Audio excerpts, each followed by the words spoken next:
The private jet touched down 3 days earlier than scheduled. Richard checked his watch as the plane taxied toward the hangar. 2:15 in the afternoon. He wasn't supposed to be back until Friday evening, but the Singapore deal had wrapped up faster than anyone expected. His business partners wanted to celebrate, but Richard just wanted his own bed. He'd built everything from scratch. 20 years ago, he was sleeping on a friend's couch, writing code until 3 in the morning, living on instant noodles and black coffee. Now he owned a penthouse that took up the entire top floor of the tallest building in the city, floor-to-ceiling windows, marble floors. The kind of place he used to see in magazines and think was impossible. The car service dropped him at the private entrance. His driver offered to carry his bags up, but Richard waved him off. He traveled light. 1 bag, 1 briefcase. That was it. The elevator required a special key to access the penthouse level. As it climbed, Richard closed his eyes. He was bone-tired. The kind of tired that comes from too many time zones in too few days. The elevator doors opened directly into his foyer, and that's when he heard it. Laughter. Children's laughter. Richard stood perfectly still, his hand frozen on his suitcase handle. He lived alone. There shouldn't be anyone here except maybe Rosa, his housekeeper. But Rosa was quiet. She moved through the apartment like a ghost, leaving everything perfect and pristine. He barely knew she'd been there, except everything was always spotless. This wasn't quiet. This was noise. Lots of it. Voices speaking Spanish floated down the hallway. Multiple voices talking over each other. The clink of dishes. More laughter. And something else. Something that made him pause and actually sniff the air. Food. Real food. The kind of smell that makes your stomach growl even when you're not hungry. Garlic and spices and something baking. Richard set down his bags carefully, quietly. His heart was pounding now. Was this a break-in? Some kind of home invasion? But home invaders don't usually cook dinner and bring their kids. His mind raced through possibilities. Maybe Rosa had an emergency and brought her family. But he'd met Rosa's family. Her husband had passed away years ago. She had 1 daughter who lived upstate.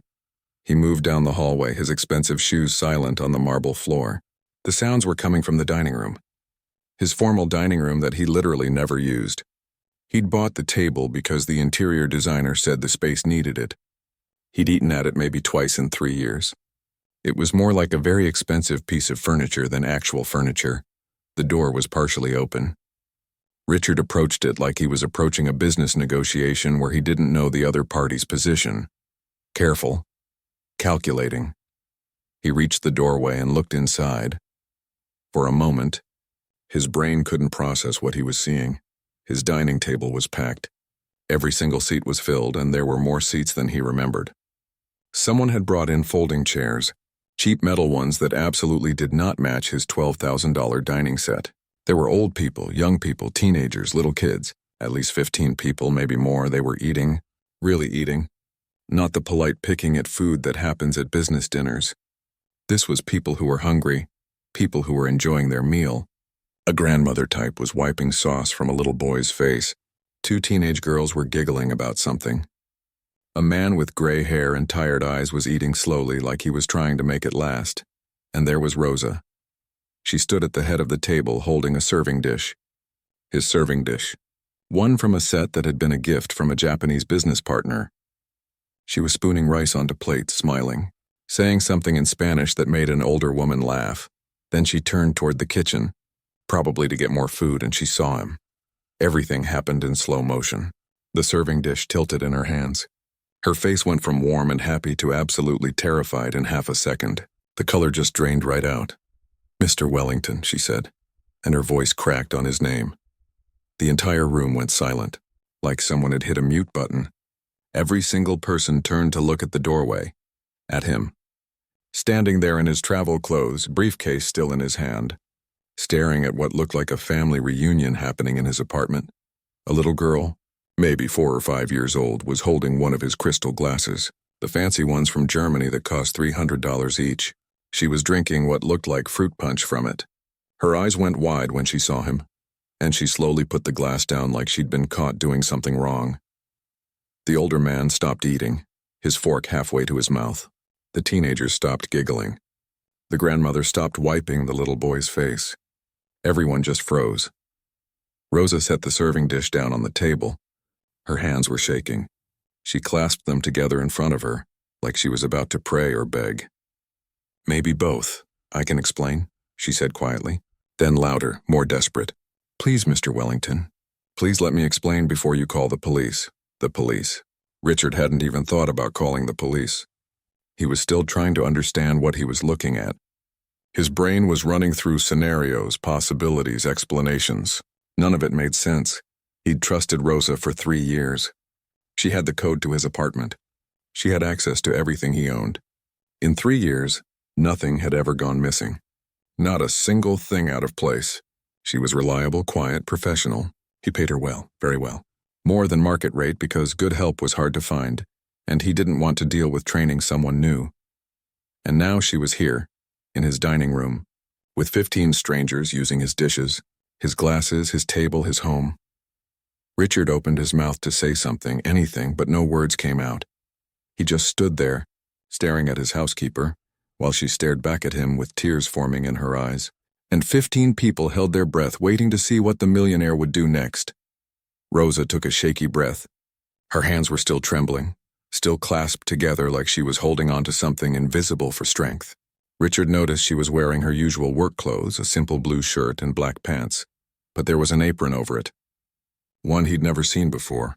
It had flowers on it. "These people," she started, then stopped. Her English was good, but when she was nervous, she had to think harder about the words. "These people, they are from the community center. 3 blocks from here. You know the one on 5th Street? Richard didn't know. He didn't really know anything about the neighborhood except where his building was and where his car picked him up. "The center, it closed," Rosa continued. Her voice was getting steadier, but barely. 2 months ago. Maybe more. The city, they cut the funding. There was a meal program there. Hot meals 3 days a week, for people who... She paused, looking at the faces around the table. For people who need it. The little girl with the crystal glass was watching Rosa like she was the most important person in the world. She'd scooted closer to a woman who must have been her mother. The woman had her arm around the girl now, protective. "When it closed, these people had nowhere to go," Rosa said. "Some of them are old, no family. No one to cook for them. Some are working 2-3 jobs, but the money, it's not enough. The rent here in this city, it's crazy. You know this, Richard did know this. He owned 3 buildings in this city. He knew exactly how much rent cost because he was the one collecting it.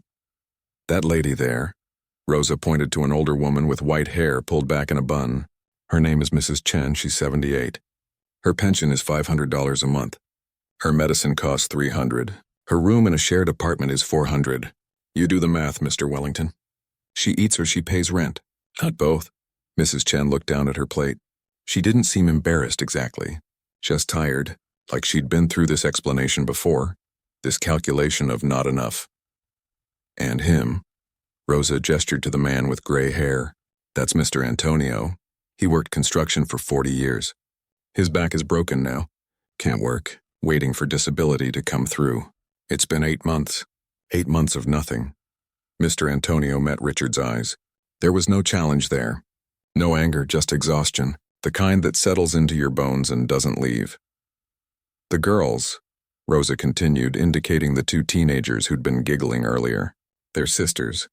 Their mama works at the hospital, night shifts. She leaves at 5, doesn't come home until 7 in the morning.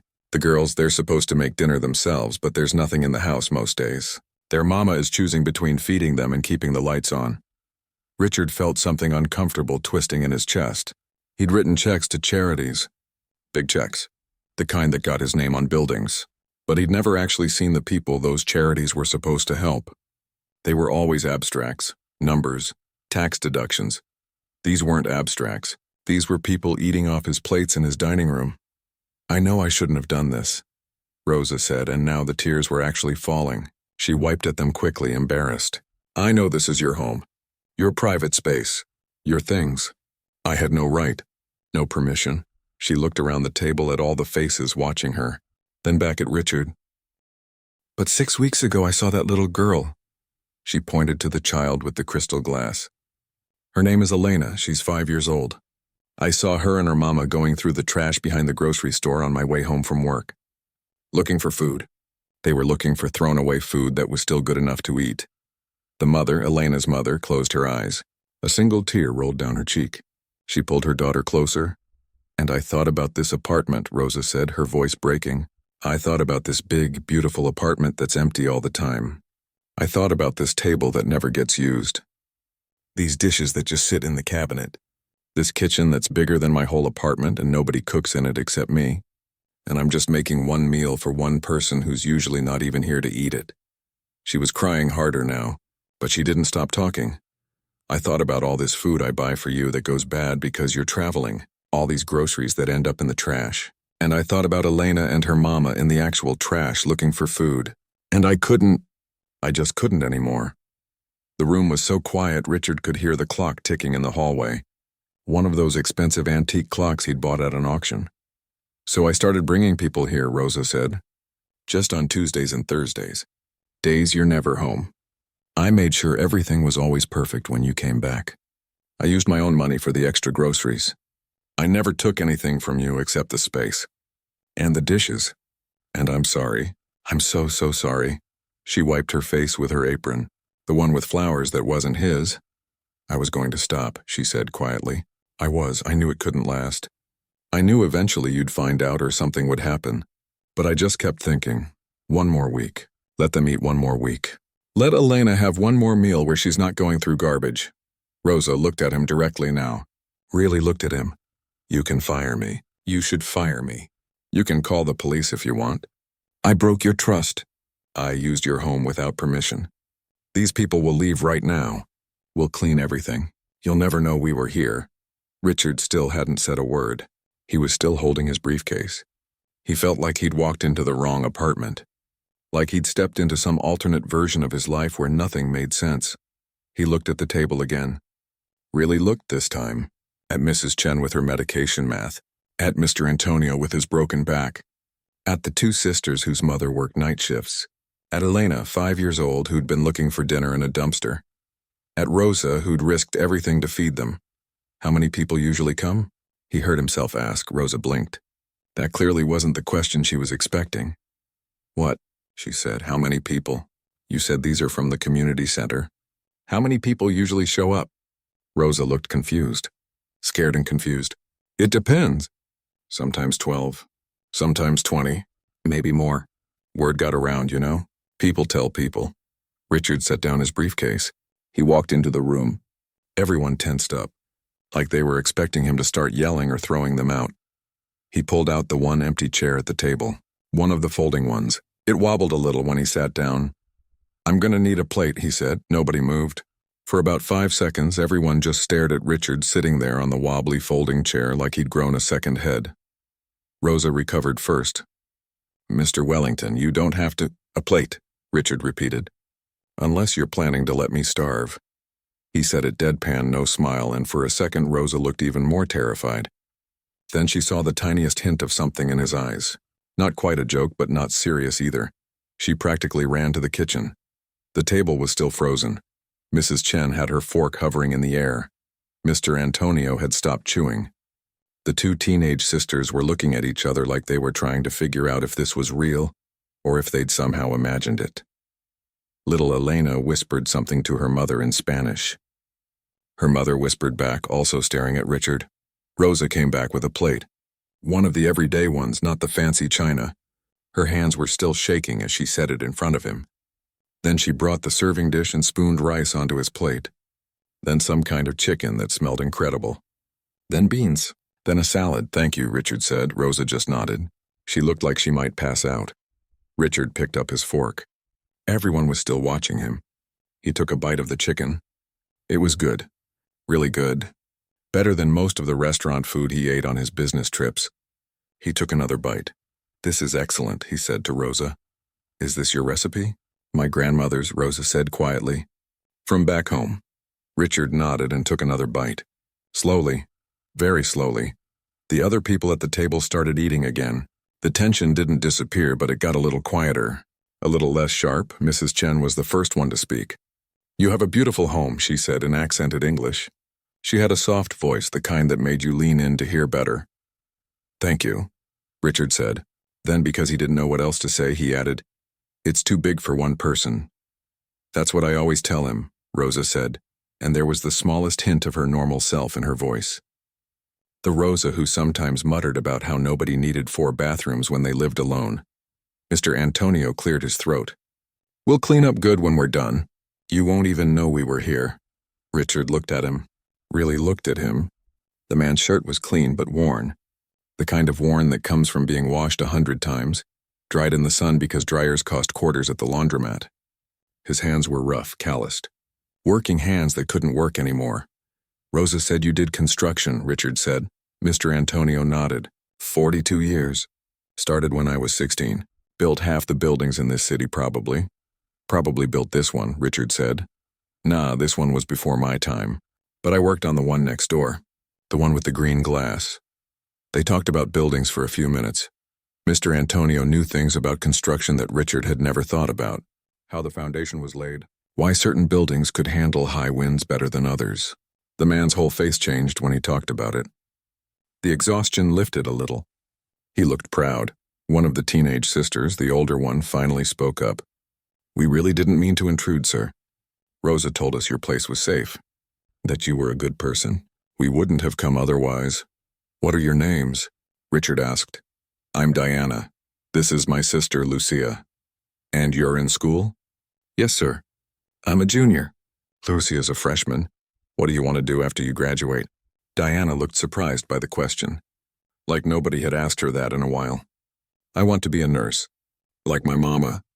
But I want to go to college first. Get my degree proper, not just the certification."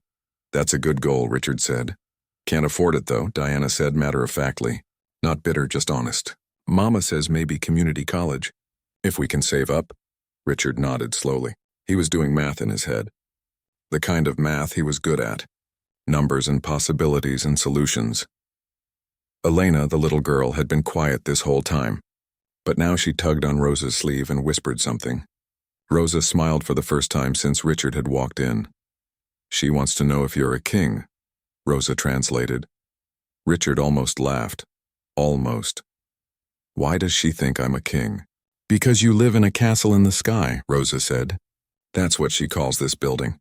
The castle in the sky." Richard looked at Elena. She was watching him with those big 5-year-old eyes that saw things differently than adults did. To her, this was a castle. And maybe it was. "I'm not a king," he told her through Rosa's translation. "Just a regular person who got lucky." Elena considered this seriously. Then she said something else in Spanish. "She says kings are supposed to help people," Rosa translated. "That's what makes them good kings." Out of the mouths of children, Richard thought. He'd heard that expression before, but never really understood it until now. He finished his food. It really was incredible. Better than anything his previous chef had made. Back when he'd had a chef. The guy had quit after 2 months because Richard was never home to eat the food anyway. Richard set down his fork and looked around the table. At all these faces. All these people who were here because Rosa had decided to be brave. Rosa, who made barely $60,000 a year and still spent her own money on extra groceries to feed strangers. "Rosa," he said, "can I talk to you in the kitchen for a minute?" The fear came back into her eyes immediately. This was it. This was when he'd tell her she was fired. That she'd crossed a line too far. She followed him into the kitchen. It was quiet in there, away from the dining room. Richard could see her bracing herself for the worst.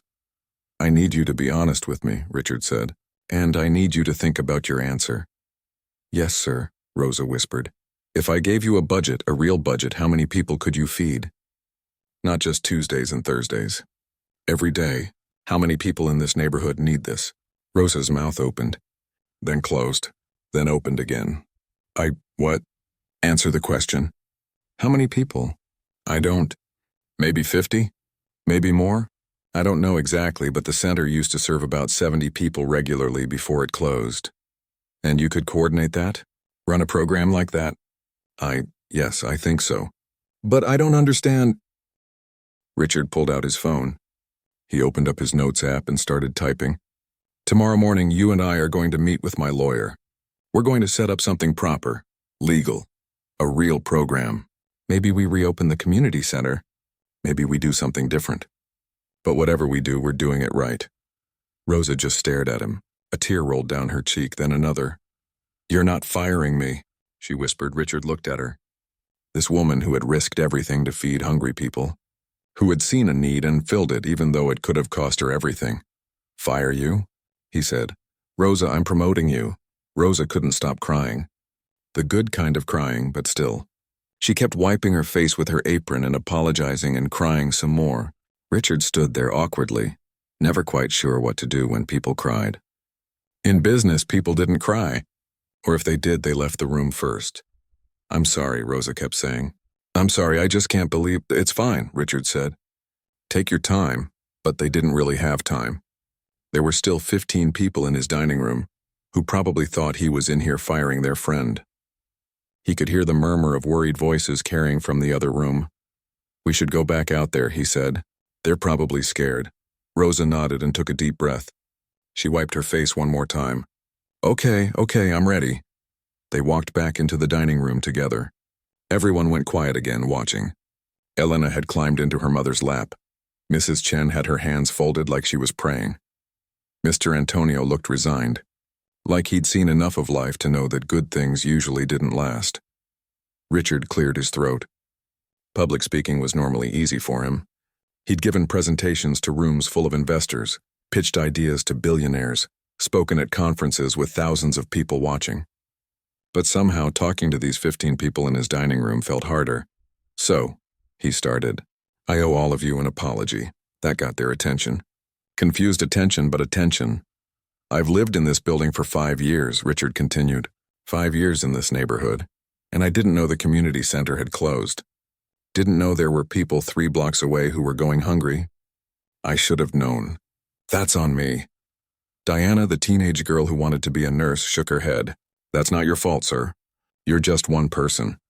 Maybe, Richard said, but I'm one person with resources. And I didn't use them to pay attention to what was happening in my own neighborhood. Rosa did. Rosa saw what needed to be done and she did it, even though it scared her, even though she knew she could lose her job. He looked at Rosa, who was tearing up again. She took care of you because that's who she is, Richard said, and now I'm going to help her do it properly. Starting tomorrow, we're going to work on reopening a meal program. A real one. Legal, organized, sustainable. The silence in the room was different now. Not scared. Something else.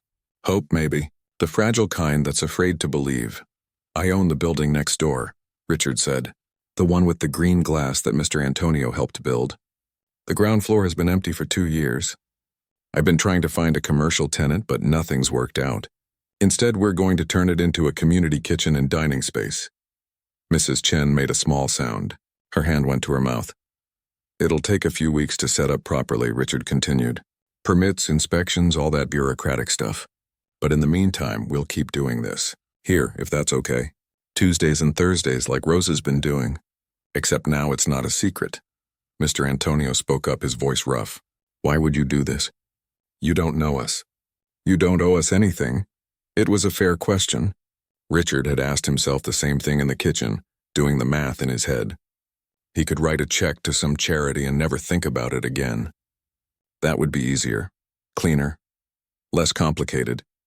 But then he thought about Elena going through garbage looking for food. About Mrs. Chen doing math between medicine and meals. About Rosa risking everything because she couldn't walk past suffering anymore. My mother died when I was 7, Richard said. He never talked about this. Not to business partners, not to friends, not to anyone. My dad worked 3 jobs trying to keep us afloat. Sometimes he made it work. Sometimes he didn't. The room was completely still. There was this neighbor, Mrs. Patterson. She was old, lived alone, barely had anything herself. But every Tuesday and Thursday she'd knock on our door with a covered dish. She'd say she'd made too much food, couldn't possibly eat it all herself. Would we please help her out so it didn't go to waste?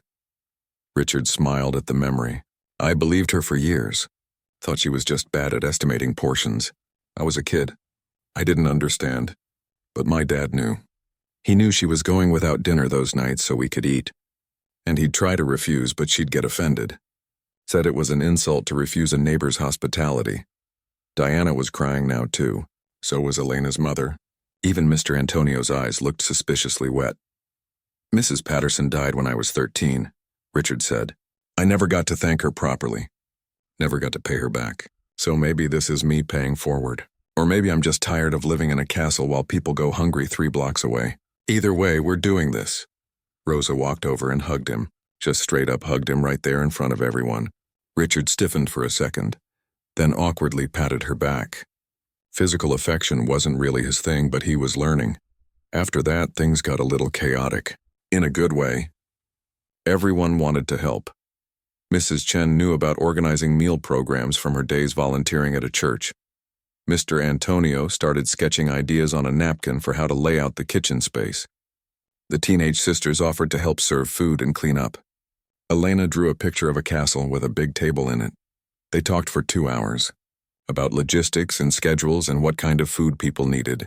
About dignity and community and making sure people felt welcome, not like charity cases. Richard took notes on his phone, making lists, already mentally shuffling his schedule around to make this work. Around 5 o'clock, people started to leave. Each one thanked him on their way out. Some shook his hand. Mrs. Chen kissed his cheek and called him a blessing.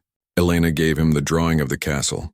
Finally, it was just Richard and Rosa, standing in the dining room surrounded by dirty dishes and the lingering smell of food. "I'll clean this up," Rosa said.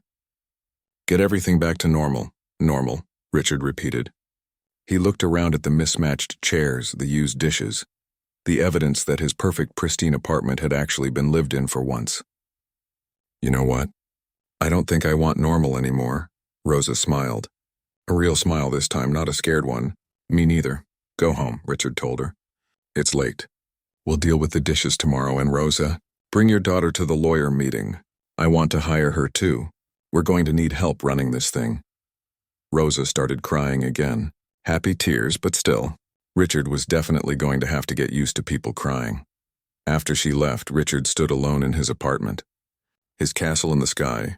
It was quiet again, but it felt different. Less empty somehow. He looked at Elena's drawing. The castle she'd drawn had windows full of people, a table that stretched across the whole page, and in the middle a stick figure with a crown who looked a lot like him. Maybe he wasn't a king, but maybe, just maybe, he could be a good neighbor. And maybe that was even better.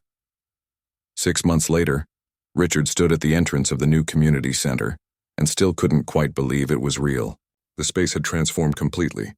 Where there used to be dusty, empty retail space, there was now a full commercial kitchen, a dining area with tables that could seat 80 people, and a small pantry where people could take groceries home if they needed them.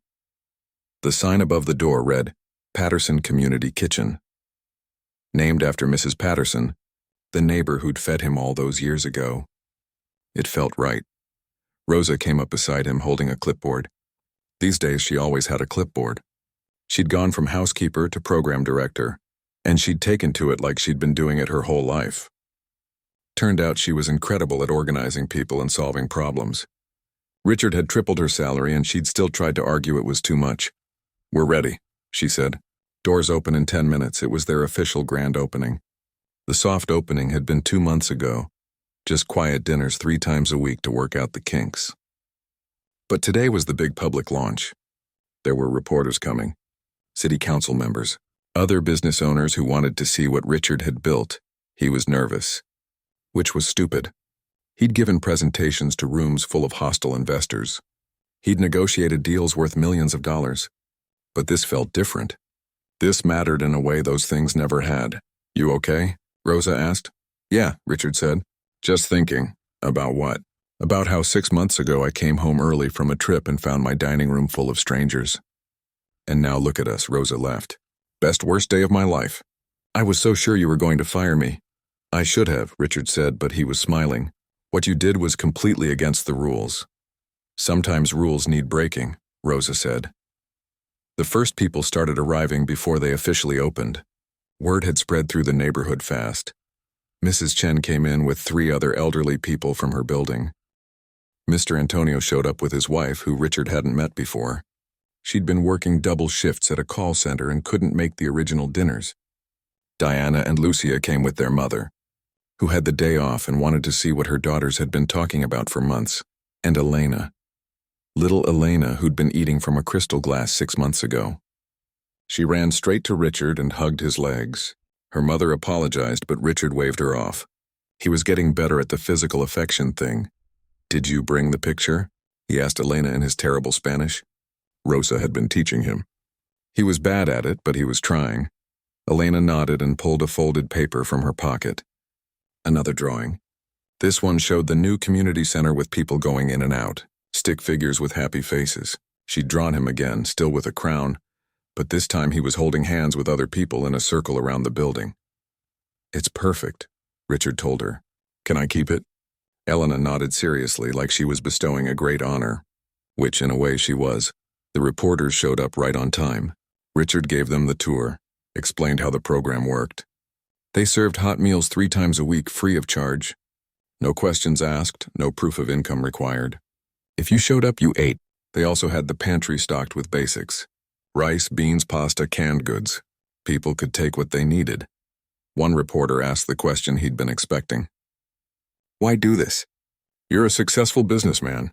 Why not just donate to an existing charity?" Richard had prepared an answer. Something about community investment and sustainable impact. But standing there, surrounded by people who'd become more than strangers, he gave a different answer. "Because 6 months ago, my housekeeper showed me that real courage isn't making million-dollar deals. It's risking everything you have to help someone who has nothing. She taught me that. And once you see something like that, you can't unsee it." He looked at Rosa, who was predictably tearing up again. She cried at everything these days. Happy tears mostly. Plus, Richard added, "the food here is way better than anything I was eating before." That got laughs. The reporters took photos of people eating, of Rosa in the kitchen, of Elena showing Richard her drawing. They interviewed Mrs. Chen, who told them about the meal program that used to exist and how the community had suffered without it. They talked to Mr. Antonio, who'd actually been hired part-time to help with building maintenance. His back was still bad, but he could do light work, and having a purpose again had changed him. He smiled now. Real smiles. After the reporters left, Richard stayed. He'd learned that was important. Not just writing checks and disappearing. Actually being there. Eating with people. Learning names. Hearing stories. He sat down at a table with a man he hadn't met before. Late 20s, looked exhausted. The kind of exhaustion that comes from working too hard for too little. "First time here?" Richard asked. The man nodded. "I heard about it from a guy at work. Wasn't sure if I should come. I have a job, you know? Feel like I'm taking food from people who need it more." "You're here," Richard said. "That means you need it. That's enough." "I'm trying to save up to get my own place," the man said. "Right now I'm sleeping on my cousin's couch. Paying him what I can. But rent in this city is insane. Every time I get close to having enough for a deposit, something happens. Car breaks down. Get sick and miss work. It's like trying to climb out of a hole and someone keeps making it deeper." Richard knew that feeling. Different circumstances, but the same struggle. The math that never quite works out. "Keep coming back," Richard told him. "Save that money. We'll feed you. And if you need help with the apartment search, Rosa knows every landlord in this neighborhood. Some of them even owe me favors." The man's eyes got wet. "Why are you doing this, really?" Richard thought about Mrs. Patterson, about his father working 3 jobs, about Rosa seeing Elena in the garbage and deciding she couldn't walk away, about how he'd lived for 5 years in a building full of people and never really seen any of them until he came home early one Tuesday. "Because somebody helped me once," Richard said, "and I never got to pay her back. So I'm paying forward instead. That's how it works, right? Someone helps you, then someday you help someone else." Later that evening, after everyone had gone home and the cleaning was done, Richard and Rosa stood in the empty dining room. The space was quiet, but it didn't feel lonely. It felt full somehow, even with nobody there, full of the echoes of conversations and laughter and the clinking of forks on plates. "You know what's funny?" Richard said. "I used to think success meant having the biggest apartment, the most expensive things, the most exclusive life. Turns out the best thing I own is the thing I give away." "You're getting philosophical in your old age," Rosa said. "I'm 38. "Old age," Rosa repeated, grinning. Richard laughed. Real laughter, the kind that comes from your chest. He'd been doing that more lately, too. His phone buzzed. A business call he needed to take. Back to the real world. But it felt less separate now. The business world and this world weren't different universes anymore. They were part of the same life. His life. Before he left, he looked one more time at Elena's drawing. now hanging on the wall near the entrance where everyone could see it. The castle. The circle of people holding hands. The stick figure with the crown. He'd never wanted to be a king. But being a good neighbor, being part of a community, having people in his life who mattered and who he mattered to, that felt like something worth building. Something that would last longer than any business deal or bank account. Richard walked out into the evening air. The city stretched out around him, millions of people with millions of stories. He couldn't help them all, but he could help some, and some was a start. Maybe that was what Mrs. Patterson had known all along, that you can't fix everything, but you can fix something. You can feed one hungry kid, help one struggling family, give one person hope, and sometimes, if you're lucky, that one person turns into 2. Then 10. Then a whole community of people looking out for each other. Richard's phone rang again. Work. Always work. But now, mixed in with the conference calls and business meetings, there were also Tuesday dinners, Thursday meals, weekend food pantry shifts. His calendar looked different these days. Fuller, but in a better way. He answered the phone and headed toward home. His castle in the sky, except it wasn't really a castle anymore. It was just an apartment. A nice one, sure, but not the most important place he spent his time. The most important place was 3 blocks away, in a building with green glass, where people gathered around tables and nobody went hungry. And that, Richard thought, was worth coming home early for. 1 year after that Tuesday afternoon, Richard got a call that changed everything again. He was in his office, reviewing quarterly reports when his assistant buzzed him. "There's a reporter here to see you. Says it's about the Patterson kitchen. She doesn't have an appointment, but she says it's important." Richard almost said no. He had back-to-back meetings all afternoon. But something made him pause. Send her in. The woman who walked into his office was young, maybe late 20s, with a notebook and a recording device. She introduced herself as a journalist working on a story about community programs in the city.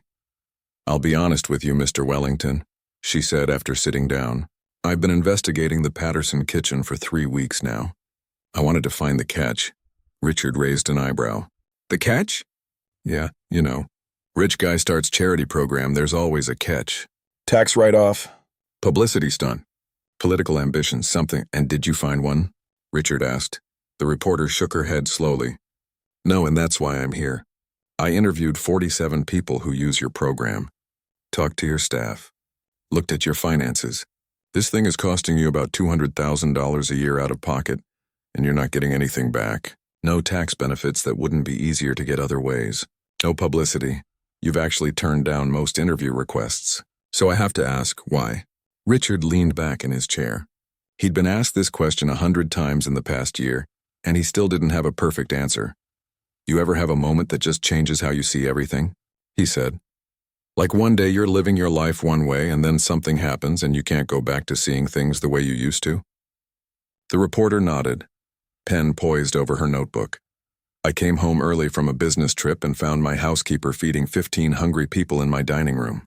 Without permission, using my dishes, my food, my space. And she was terrified I'd fire her, but she did it anyway because she couldn't watch people go hungry when she had the means to help." He paused, remembering that day. Rosa's shaking hands. Elena's wide eyes. The fear and hope mixed together around his table. "That moment showed me I'd been living half a life," Richard continued. "I had everything and I had nothing. A big empty apartment, a successful business, and absolutely no idea what was happening 3 blocks away from where I slept every night. Rosa showed me what courage actually looks like, and once you see that, you can't unsee it." The reporter was writing fast. "But you could have just donated money." "Why get so involved?" "Because money's easy," Richard said. "Writing a check takes 5 minutes. Actually showing up, learning people's names, sitting down and eating with them. That's harder. That's uncomfortable. But that's also where the real stuff happens. That's where you stop seeing statistics and start seeing people." "Tell me about the people," the reporter said. So Richard did. He told her about Mrs. Chen, who now volunteered at the kitchen 3 days a week, teaching other seniors how to make their retirement checks stretch further.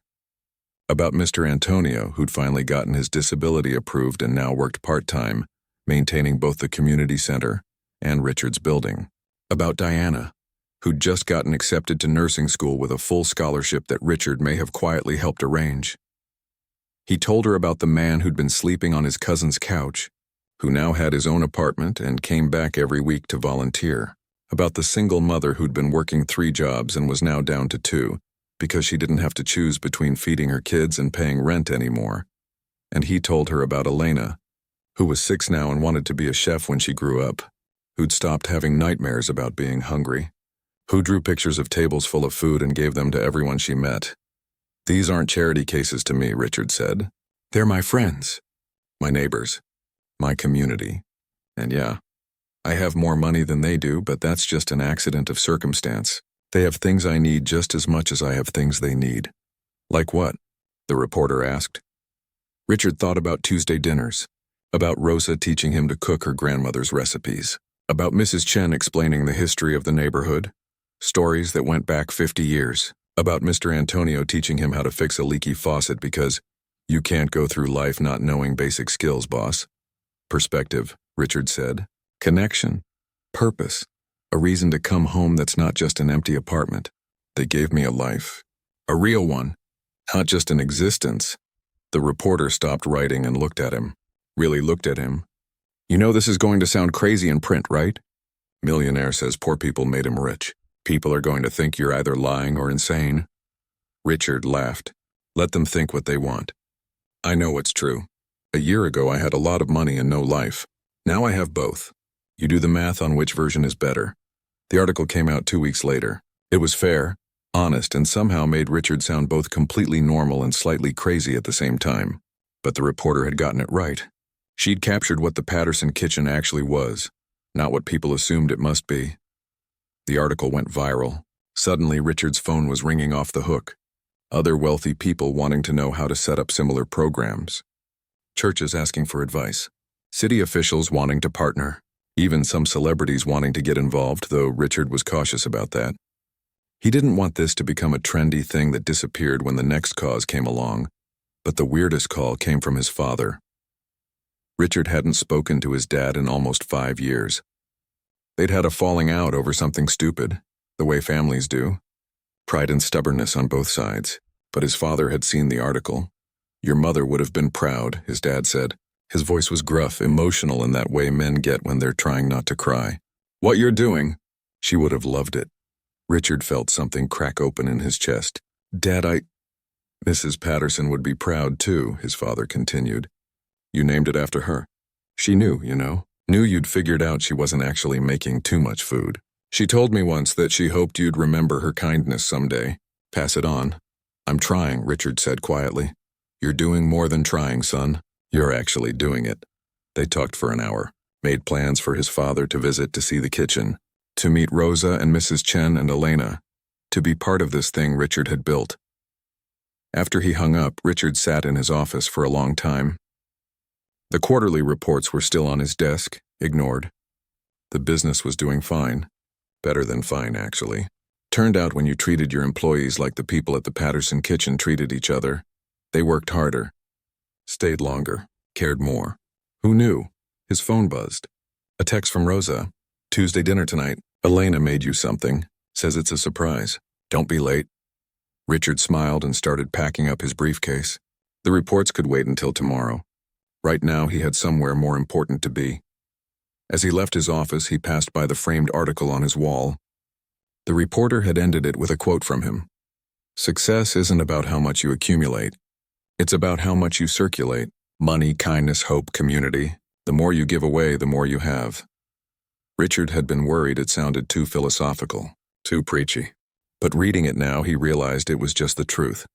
A truth he'd learned from a housekeeper who'd been brave enough to fill his empty dining room with hungry people. A truth he'd learned from a 5-year-old girl who'd called his building a castle and told him kings were supposed to help people. Truth he was still learning every Tuesday and Thursday, sitting around tables with neighbors who'd become friends, eating food that tasted better because it was shared. The elevator doors closed and Richard headed down, not to his penthouse in the sky, but to street level, to the building with green glass 3 blocks away, to the place where he'd learned that coming home early was the best decision he'd ever made, because home wasn't a place anymore.